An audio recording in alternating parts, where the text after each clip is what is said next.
My last area in Alejandro Korn. I feel like I was finally able to communicate my feelings to them, and I was finally able to understand a little bit more Spanish, so that was really good for me.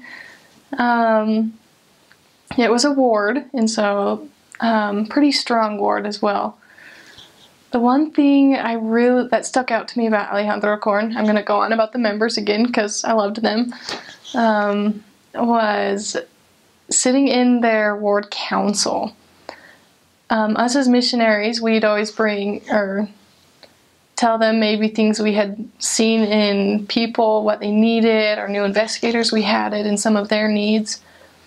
And it was crazy how the bishop would just so efficiently get things done. And I remember one time specifically that every member of the different classes, they're like, hey, the Relief Society, they're like, hey, we can go make them food, we'll go to this week.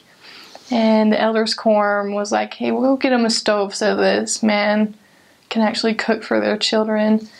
And the primary, they're like, we're going to try and get our kids over to play with them. And it was just so cool to see. I know those members didn't have much, but they were willing to give it all to those people.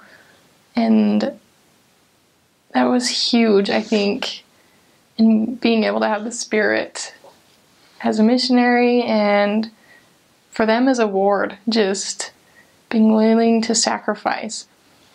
And there was a family there that got baptized with the elders. They lived like 6 miles away from the church, but yet they walked there as a family of 12 every Sunday.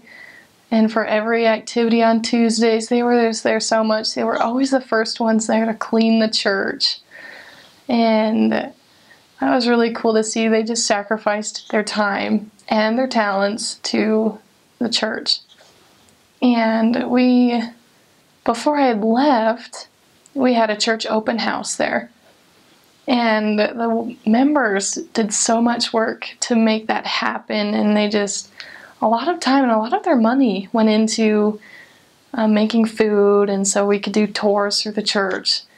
And they had all of the primary kids out by the gate in front of the church, giving out cards and trying to get people to come in to come look at the church. And I have so many pictures that I love of just seeing these kids really like, hey, come see our church, hey, come in, you should see what we're doing in here. And they got so many people to go in and look. That the youth there were so strong in the church. They would come with us to lessons, and it would just be like jaw-dropping. Like, your parents have taught you so well. You know the gospel, and they knew how important it was to share it with their friends. And they were always just willing to go with us. And Alejandro Korn, it was also a little dangerous if you're not careful with your things, you can get things stolen. So make sure that you're not just waving your phone around or anything like that, but know that you'll be protected. Also, we walked a lot in that area. We had bikes, but then we didn't. And so, but so many people that were willing to learn in that area. A lot more people who were poor and didn't really have the resources to keep their families going. But they were so willing to listen. I just loved it when we'd clap outside their doors and they would just be like, who are you? And then just see the change in their faces, be like, okay, we'll listen to you for a little bit. And that was neat to be able to see the Lord working through people to soften their hearts just a little bit to be able to convey our message. But Alejandro Korn was a great place to finish. It's just, they've got city, they've got things, you know, but yet it was also more poor. I mean, people were more apt to listen, and we got a lot done. As I've said a couple times, the members just made it happen. They made it easy to do the missionary work, and that's how it should be.